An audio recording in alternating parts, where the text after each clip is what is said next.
दूसरी बात, हम ये भी नहीं कहते कि आप अपना लोन है जो मत चुकाओ, ठीक है ना। हम ये कहते हैं लोन के कारण कम से कम आत्महत्या तो मत करो। आत्महत्या तो कोई उपाय नहीं है उसका। हम ये कहते हैं आपने लोन लिया है, समस्या थी, जो भी है समस्या ले लिया आपने, और आपने दिया भी सही जब तक स्थिति थी। अब आपकी स्थिति नहीं है चुकाने लायक, जाहिर सी बात है नहीं है। तो हम ये कहते हैं आपसे, आप जब लोन लेते हैं तो सारे डॉक्यूमेंट, जैसे मान लीजिए आपने होम लोन लिया आपने, भाइयों ने भी किसी ने लिया हो, तो यदि आपने होम लोन लिया था तो बैंक में आपके आधार कार्ड, पैन कार्ड, जो भी आपके केवाईसी डॉक्यूमेंट है सब दिए थे, ठीक है। और मैं क्लियर कर दूं, मैं भी फाइनेंस में 9 साल हो गया काम तो करना ही है आज तक, तो मुझे पता है कि फाइनेंस में किस तरीके से लोगों को लूटा जाता है। अब आपने आधार कार्ड, पैन कार्ड, सारी डॉक्यूमेंट्री कागजी कार्रवाई करी, आपने होम लोन लिया तो रजिस्ट्री भी दी, बंधक भी करवाया और एग्रीमेंट पे साइन भी करवाया, बाकायदा आपने प्रूफ के साथ दिया भी सही कि ये मेरा मकान है और मैं इसका मालिक हूँ, सारी कागजी कार्रवाई लिखित में हुई। अब हम ये कहते हैं यदि आपसे लोन नहीं चुकता हो रहा है तो इतना सा करो, जब अपन ने लोन लिया तो सारी कागजी कार्रवाई लिखित में दिया आपने उनको, तो सिर्फ अपन उनसे ये नहीं कह सकते कि आपने जो रुपया दिया था हम पूरा आपका ब्याज सहित चुकता करने के लिए तैयार हैं। सिर्फ आप हमें इतना लिखित में दे दो कि आपने जो रुपया दिया था वो भारतीय रुपया था, इतना सा सवाल है। यदि मैं कहूं कि मेरे पिताजी का नाम राधेश्याम है, मगर आप नहीं मानोगे, और वही बात यदि मैं लिख के दे दूं तो फिर तो मानोगे। और बैंक का और जो कंज्यूमर का, कस्टमर का जो कॉन्ट्रैक्ट रहता है दोनों बराबर का रहता है, एग्रीमेंट होता है ना। तो जितनी बातें बैंक आपसे पूछ सकता है उतनी आप बैंक से भी पूछ सकते हो, कोई बड़ी बात नहीं, आपके अधिकार है। तो हम जब ये आवेदन लगाते हैं अपना जो बैंक का कि हमने जो रुपया लिया है क्या वो भारतीय रुपया था, तो बैंक वाले कहीं ना कहीं इसका जवाब नहीं देते हैं, तोड़ मरोड़ के इधर उधर की बातें करते हैं। तो हमारा कहना ये है कि आपने यदि भारतीय रुपया दिया तो आप लिखित में दे दो, और यदि नहीं दिया तो लिखित में दे दो। जाहिर सी बात है ना, जो है हमने भी तो आपको लिखित में दिया ना, तो हम भी आपसे लिखित में मांग सकते हैं। अब हमारे पास कुछ दस्तावेज ऐसे हाथ लगे हैं जो आरबीआई से अप्रूव्ड भी हैं और आरटीआई डाल के हमने लिया है। हमने जो आरबीआई से आरटीआई डाल के पूछा कि भारत के 1 रुपए की वैल्यू कितनी है, ठीक है, भारत के 1 रुपए की वैल्यू कितनी है। अब यदि आप पढ़े लिखे हो तो उसमें लिखा है, ये आरबीआई से पूछा था, आवेदन दिखा दीजिए आप सभी को, इसमें लिखा है 1 रुपए की वैल्यू 0.777 मिलीग्राम 24 कैरेट सोना, शुद्ध 24 कैरेट सोना ये है। और अब बैंकों से ये पूछा हमने कि आपके पास टोटल करेंसी कितनी है, तो बैंकों का जवाब आया कि तकरीबन उनके पास जो कागजी कार्रवाई में है वो 5000 करोड़ है। ने दिया, हाँ, वित्त मंत्रालय जो होता है उसने ये जवाब दिया, तो तकरीबन इतनी है, और टोटल मिला के बता रहे हैं 38,000 करोड़, 42,000 करोड़। हाँ, अभी बढ़ गई है, अब बढ़ गई होगी। 2023 का डाटा, 2023 का डाटा, ये इसमें 23 ही लिखा है 38 का। और जब सरकारी बैंकों से डाटा लिया कि आपने कितना लोन बांट रखा है, तो सरकारी बैंक कह रही है कि हमने 257,000 करोड़ बांट रखा, ठीक है। अब ये सिर्फ सरकारी बैंक का डाटा है ना, इसमें प्राइवेट बैंकें भी हैं, एनबीएफसी कंपनियां भी हैं। 213 लाख करोड़ बांट रखा है। 219,000 करोड़ का घोटाला, ये तो सरकारी बैंक का कह रहा है, प्राइवेट बैंकों ने। अब ये आपको सभी को पता होगा कि बैंकें, सारी बैंकें जो लोन लेती है वो आरबीआई से लेती है। जब आरबीआई खुद कह रही कि हमने इतनी करेंसी छाप रखी, तो उससे ज्यादा आपने कहां से छाप ली, कोई प्रूफ बताओ। और यदि आपने छाप ली तो वो इनलीगल है, जाहिर सी बात है। और अब यदि आपने जो लोन दिया है उस इनलीगल पैसे में दिया है, तो आप लिखित में दे दो कि आपने लीगल पैसा दिया था। अब वो कहीं ना कहीं नहीं देते। अब हमारा बैंकों से दूसरा सवाल कि यदि अब वो बैंक, कुछ लोग ये भी कहते हैं कि हमने चलो ठीक है आपको डिजिट दिया था, ये सभी को पता है, डिजिट ही मिले थे आपको, अंक मिले थे, रुपया नहीं मिला पहली बात।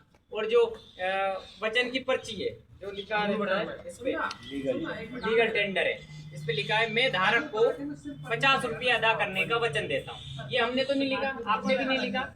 यदि ये रुपया होता तो क्या आपको लगता है कि इस पे ये लिखा होता कि मैं धारक को 50 रुपये देने का वचन देता हूँ? वचन देता हूँ, वचन यानी वादा, प्रॉमिस, वादा दे रहा है, मतलब ये रुपया नहीं है, रुपये का लीगल टेंडर है, ठीक है ना। तो अपने साथ पहला धोखा हुआ। जब एग्रीमेंट करवाते हैं तो क्या कहते हैं, आप भारत के नागरिक हो तो आपने तो भारतीय रुपये ही मांगा होगा, जाहिर सी बात है, अमेरिका का डॉलर तो नहीं मांगा होगा ना, भारतीय रुपये ही मांगा था। तो वो कहते हैं और आपसे बकायदा एग्रीमेंट पे साइन भी करवाते हैं कि ग्राहक और बैंक का जो लेन देन हुआ है वो रुपये में लेन देन हुआ, कैश में लेन देन हुआ। आप बताइए कितने का कैश में लेन देन हुआ था, किसी का हुआ था क्या? आपको डिजिट आए थे, अंक आए थे आपके अकाउंट में। तो हमारा कहना यह है कि यदि आपने डिजिट दिया तो ये बात लिखित में दे दो। वो कहते हैं हमने भले डिजिट दिए मगर आपने एटीएम में जाके तो कैश निकाले। मैंने कहा ठीक है भाई, निकाल लिए तो चलो, हमने केस निकाल लिए तो ये बात लिखित में दे दो कि आपने केस दिया था। वो यही कहते हैं ना कि यार भाई हमने तो केस निकला दिए थे तो वो केस ही दे दो, तो यही बात आप लिखित में दे दो। तो जो आदमी मुख जिबानी बोल सकता है वो लिखित में देने में क्या दिक्कत है, यदि वो सही है तो। पहली झूठ तो ये टोटली फेक है।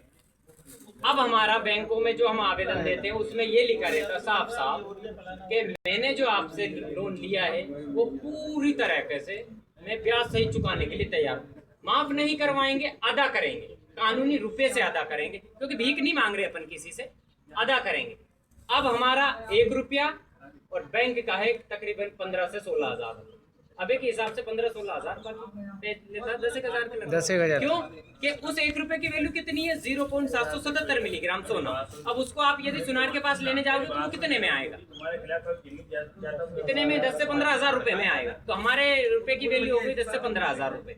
तो आप बता दीजिए भैया आपका कितना है, हम लिखित में देते रहे। अब पेपर करेंसी एक्ट 1882 और सिक्का अधिनियम 1906 कहता है कि भारत के 1 रुपये की वैल्यू 0.777 मिलीग्राम सोना। और आरबीआई भी कह रही है जो हम आपको बता रहे हैं, तो कोई हवाई में हम भी नहीं कह रहे। जो बातें कानून में लिखी वही हम आपको बता रहे हैं, अलग से यदि बताएं तो फिर हम गलत हैं। हम भी वही कह रहे हैं कि आप ये नहीं कहते हमारे चक्कर में लट चला दो, फर्जी चला दो, अपने को कोई नहीं करना, अपने को सिर्फ कानूनी ही लड़ाई लड़ना, अपने को लट फर्जी नहीं चलाना, कानूनी लड़ाई लड़ना।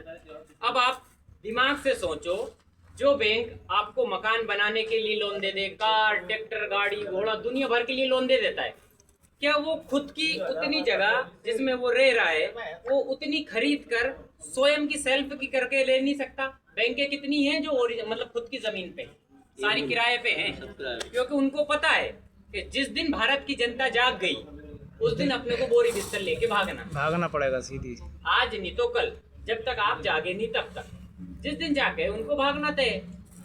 अब 2 काम के लिए बैंक कभी लोन नहीं देता, एक तो सोना खरीदने के लिए नहीं देता और एक चांदी खरीदने के लिए। जमीन भी नहीं खरीदने, हाँ जमीन खरीद, क्योंकि उनको पता है इनकी इससे कई गुना ज्यादा वैल्यू है, इसके लिए लोन नहीं देता है। तो वहां से आप अनुमान लगा लो कि बैंक बहुत बड़े लेवल पर फ्रॉड कर रहा है। एक उदाहरण के तौर पे मैं बता दूं, ऊपर से आपके पास रखा हुआ सोना, हाँ जमीन, वहां से सब गिरवी रख लेगा, सब रख लेगा, गिरवी रख लेगा, नहीं देगा आपको। अब 1 रुपया ये है जिस पे लिखा है गवर्नमेंट ऑफ इंडिया, लिखा है ना, इधर भी लिखा है गवर्नमेंट ऑफ इंडिया, एक लिखा भारतीय रिजर्व बैंक और एक है डिजिट। एक भारत देश है, इसमें कितने तरह की करेंसी चल सकती है, एक ही तरह की चल सकती है ना।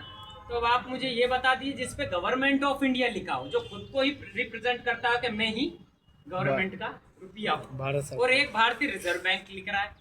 और आपने अभी 8 महीने न्यूज सुनी होगी कि मोदी जी 800 टन सोना आरबीआई से इंग्लैंड से यहाँ पे डाला, जबकि मोदी जी नहीं लेके आए थे, वो इंग्लैंड की आरबीआई ने अपने भारत की आरबीआई में सोना डाला था, तो तकरीबन 800 टन लगभग है ना। तो आप मुझे ये बता दीजिए आपकी बैंक गांव में या बड़े शहर में छोटी बैंक बड़ी बैंक से पैसा लेती है, बड़ी बैंक छोटी बैंक को पैसा देती है, बड़ी बैंक छोटी बैंक को देती है ना। तो यानी अपनी आरबीआई कहाँ पे है, ओरिजिनल आरबीआई कहाँ पे, इंग्लैंड में, यदि वो यहाँ पे रख रही तो। और ये यहाँ का जो सोना है सारा पूछा ना अटेड के, ये भी पूछा कि अपना सोना रिजर्व में कहाँ रखा जाता है, कि इंग्लैंड में। क्यों भाई, अपने देश में जगह नहीं है क्या? जगह है ना, और आरबीआई भी है। तो ये क्लियर हो गया कि यहाँ पे सिर्फ आरबीआई का क्यूस्क है, क्यूस्क समझते हैं, यहाँ पे आधार सेंटर छोटी ब्रांच है, बड़ी ब्रांच वहाँ है। तो आरबीआई बैंक वहाँ की है तो इंग्लैंड हो गया दूसरा देश, तो दूसरे देश की करेंसी यहाँ क्या कर रही है? तो मैं तो ये पूरा मुद्दा सुनना, मतलब 1.5 घंटे ना पे बैठा हूँ। तो मैं क्या बोलना चाह रहा हूँ कि अपन इसके अंदर में क्या कैसे करना है कि